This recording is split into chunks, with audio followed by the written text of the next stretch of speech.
अस्सलाम वालेकुम students, this is your biology teacher Faisal Saeed. इस वक्त हम chapter 9 from second year biotechnology के चैप्टर वाइज एमसीक्यू डिस्कस कर रहे हैं। सबसे पहला एमसीक्यूज है the gene therapy is use to repair. Gene therapy में हम जो आप कह सकते हैं कि फॉल्टी जीन होगा, जिसमें कोई डिफेक्ट होगा, प्रॉब्लम होगी, हम उसको रिपेयर करेंगे। तो defective gene can be replaced by a healthy gene. हम इसको the gene therapy is use to repair a faulty gene. ठीक है। Then we have MCQs number 2, genes can be isolated from the chromosome. Genes can be isolated from the chromosome by cutting the chromosome by enzyme.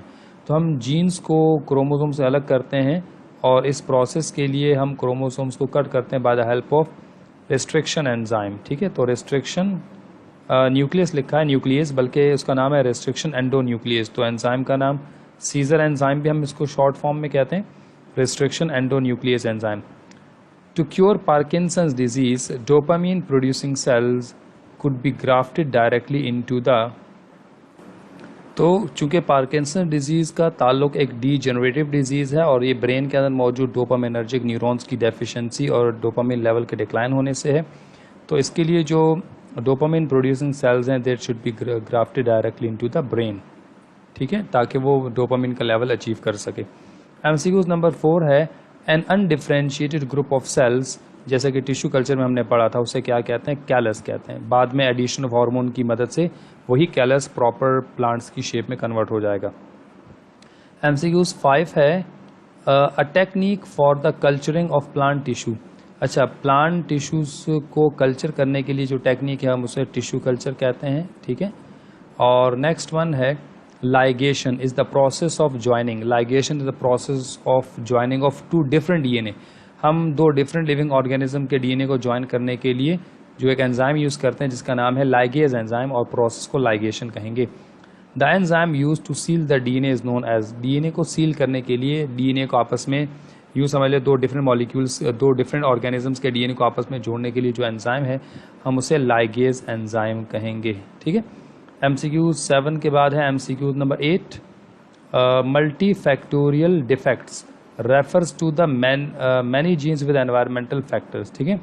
सो इसमें environmental factor भी involve है। It would be either one gene with environmental factor और many genes with environmental factor, तो हम multi factorial defect कहेंगे। Number 9, amniocentesis is the extraction of the fluid from the amniotic membrane present around the foetus. और amniotic fluid में उस foetus के जो tissues होते हैं उनको डायग्नोस करते हैं। असल में बेसिकली ये एक डायग्नोस्टिक प्रोसीजर है जो किसी किस्म की डिसऑर्डर को बिफोर बर्थ फाइंड आउट करने के लिए किया जाता है। और एक एमसीक्यूज भी था पास पेपर में, एमनियोसेंटेसिस किस वीक में या मंथ में? तो वो एमनियोसेंटेसिस करवाया जाता है 16th week to 18th week के दरमियान। ठीक है। A cell with complete genetic potential, plants के सेल्स कंप्लीट जेनेटिक पोटेंशियल के साथ होते हैं और एक प्लांट का सेल पूरे का पूरा प्लांट में कन्वर्ट होने की कैपेसिटी है उसमें। तो ऐसे सेल्स को जिनमें जेनेटिक कंप्लीट जेनेटिक पोटेंशियल होगा उनको हम टोटीपोटेंट सेल कहते हैं।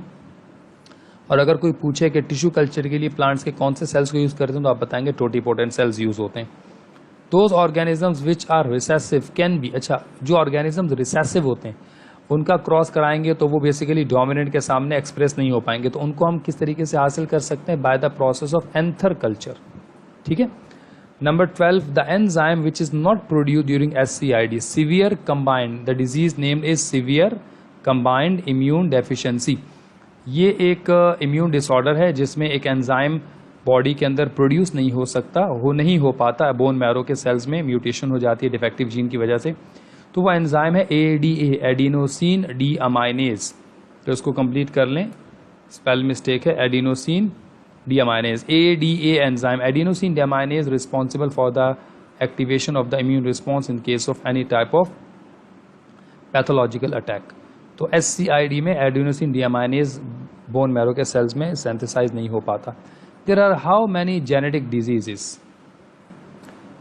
तो वैसे तो डिजीज़ जो जेनेटिक हैं there are more than 5000 to 6000। इस लिहाज से अगर हम इन ऑप्शन में कंसिडर करेंगे there will be 4000 of different genetic disease जो बुक में भी गिवन है।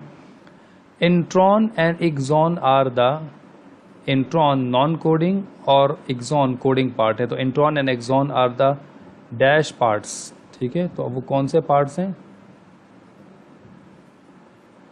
that we consider as the non-coding and the coding parts of the eukaryotic genes. Now we have MCQs 15. rDNA, which is named as a recombinant DNA, is that type of a DNA which contain DNA of two different organisms. Yes, दो different living organism का जो DNA है हम उसको recombinant DNA consider करते हैं, ठीक है। जैसे ह्यूमन बीइंग का यूकैरियोटिक और बैक्टीरिया का प्रोकैरियोटिक DNA आपस में मिला दिया जाए, जैसे प्लाज्मिड और ह्यूमन बीइंग को हमने RDNA कहा था। A molecular technique in which, MCQ 16, a molecular technique in which DNA sequences between two oligonucleotide primers can be amplified is known as। तो जब भी हम आपने डिस्कस किया था DNA फिंगरप्रिंटिंग में, जब भी हम ओलिगोन्यूक्लियोटाइड प्राइमर्स का जो सीक्वेंस है जब उसको एम्पलीफाई करते हैं, उनकी तादाद बढ़ाते हैं, हम उसको पॉलीमरेज चेन रिएक्शन या PCR कहते हैं इस प्रोसेस को। 17 in genetic engineering a chimera is, जैसा हमने डिस्कस किया था rDNA रिकॉम्बिनेंट DNA, ठीक है, उसी का दूसरा नाम है chimera.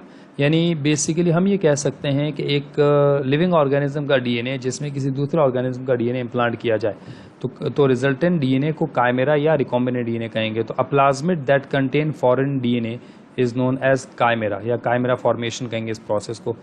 The deliberate modification of an organism's genetic information by directly changing its nucleic acid content is a subject matter of, अगर हम अपनी मर्जी से ऑर्गेनिज्म के जेनेटिक इन्फॉर्मेशन में कोई चेंज करते हैं तो हम इसको जेनेटिक इंजीनियरिंग कंसिडर करते हैं, ठीक है। इस प्रोसेस को जेनेटिक इंजीनियरिंग कहा जाएगा।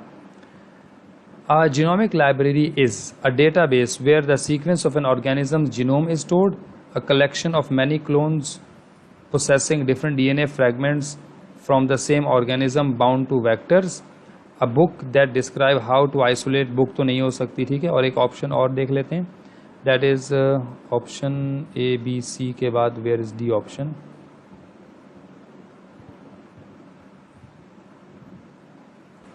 अच्छा, इसका D option I think missing है, डेल्टा। तो यहाँ पर वैसे हम ये कहेंगे a database where the sequence of an organism genome is stored.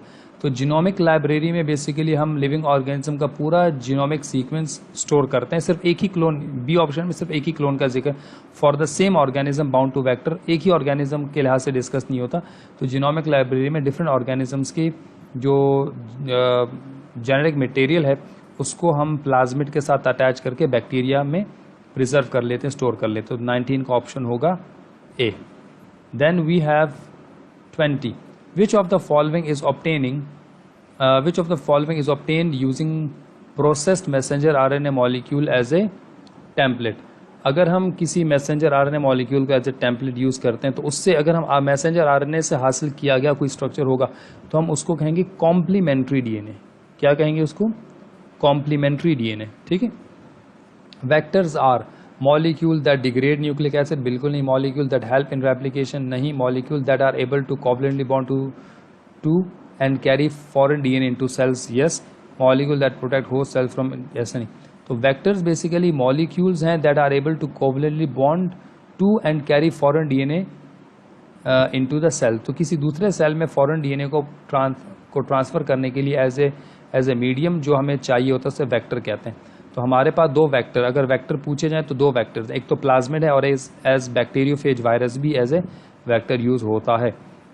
MCQs 22 what is the normal role of restriction endonuclease in bacterial cell. Endonuclease enzyme का किसी बैक्टीरियल सेल में नॉर्मल रोल क्या है? एंडोन्यूक्लियेज एंजाइम का बैक्टीरिया में जो important function है वो ये है कि to degrade invading phage DNA। किसी दूसरे बैक्टीरियोफेज वायरस का DNA अगर बैक्टीरिया में इम्प्लांट होता है, इंसर्ट होता है, तो बैक्टीरिया के अंदर मौजूद एंडोन्यूक्लियस एंजाइम उसके अगेंस्ट काम करता है, उसको रिमूव करने की, उसको डिग्रेड करने की कोशिश करता है। तो ये इसका नॉर्मल फंक्शन है, ठीक है।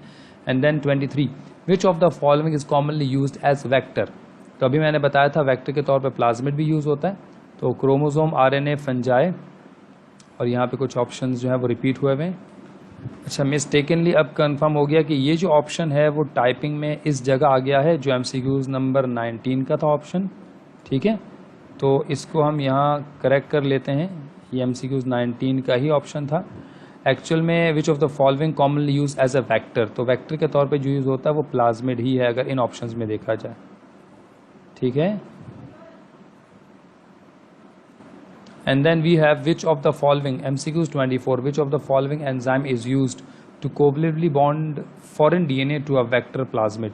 तो इसमें से अगर हम बात करें कि कौन सा एंजाइम यूज़ होता है, वो DNA लाइगेज एंजाइम है जो दो डिफरेंट DNA को आपस में जोड़ने के काम आता है।